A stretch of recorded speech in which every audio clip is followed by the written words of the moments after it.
Ewan ko, wala naman akong lalaki pero pinaghihinalaan niya ako. Di ba alam mo naman yung problema naman ngayon? Hindi ako pinapansin ilang araw. Yeah, nga Kasi dahil dun sa kayakap po. Sino ba kasing yakap mo? Si yun eh. Papakita ko sa inyo. Oh. Malabong Wala! Ano pruweba mo? Wala. Kung naniniwala kayo sa akin, pusuan nyo to na Subuan niya. Pero kapag hindi naman, sige thumbs up nyo. Thumbs up. Like nyo. I-like nyo. So, ayun guys, kakauwi ko lang at may dala tayong kape para kay Boss Ares.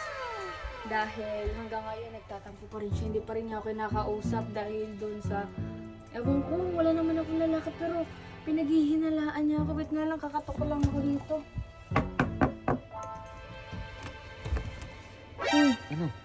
Nandiyan ba si Ares? Wala, kami lang ni Beo nandito eh.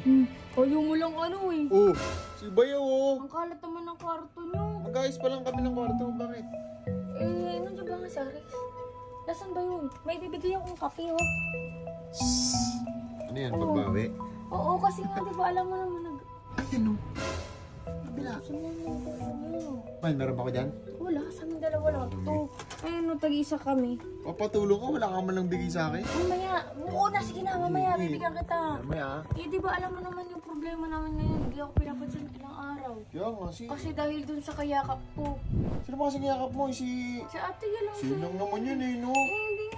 Hindi nga ako pinapansin kahit ito. Papakita ko sa inyo. Oh.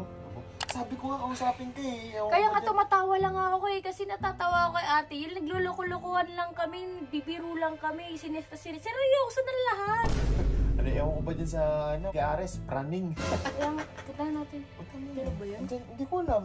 Kanina pa naman wala dito eh. Kasi pumunta akong SM. Baka mamaya pinaghinalaan na naman niya kung nakapag-date. Yeah.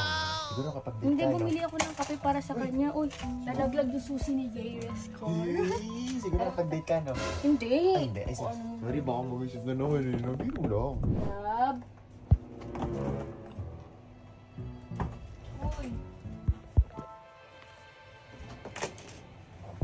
Uy, usapin mo naman ako. Hindi tayo magiging okay kapag di mo ako nakakausap. Ano yung gusto mo, di ba?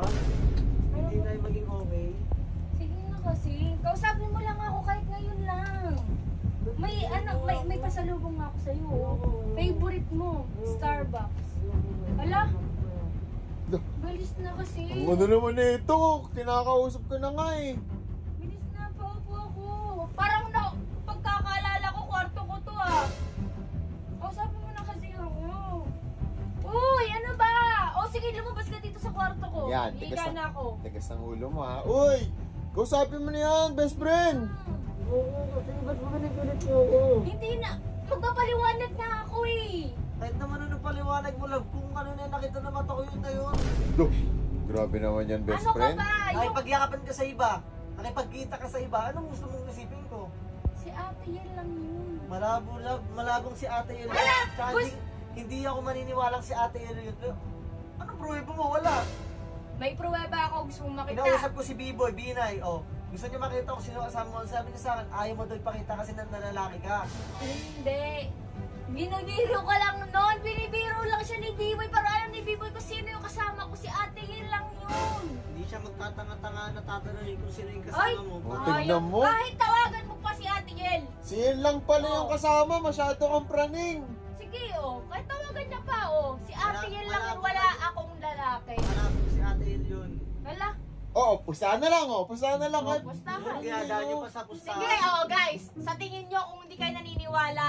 Kung naniniwala kayo sa akin, pusuan nyo to na si ate Yel lang yun. Subuan niya. Pero kapag hindi naman, sige oh, thumbs up nyo, thumbs up, like nyo, i-like nyo. Pero si ate Yel lang yun guys, si ate Yel lang yun, promise. Si Ian lang pala yun eh, masyadong ano eh, no? Bilis na, nag-effort pa akong bumili na ito. Uy, best friend. Best friend. Ano ba yung, ano nung video? Sabi talaga to si best friend. Sabi niya si ate Yel nga lang. Ano ba yung boyfriend mo, praning? Alam mo? Nag-effort pa naman ako bumili ng most favorite niya Starbucks. Alam mo, siguro takot lang yung sa sarili niyang multo, no? Siya kasi nagloko noon eh, kaya ganyan yun ngayon eh, no? Hindi na ang ulit yun. Pero wala talaga si ate Yel talaga yun. Patay mo na nga yan, kuya. Baka madami pa ako sa inyo eh.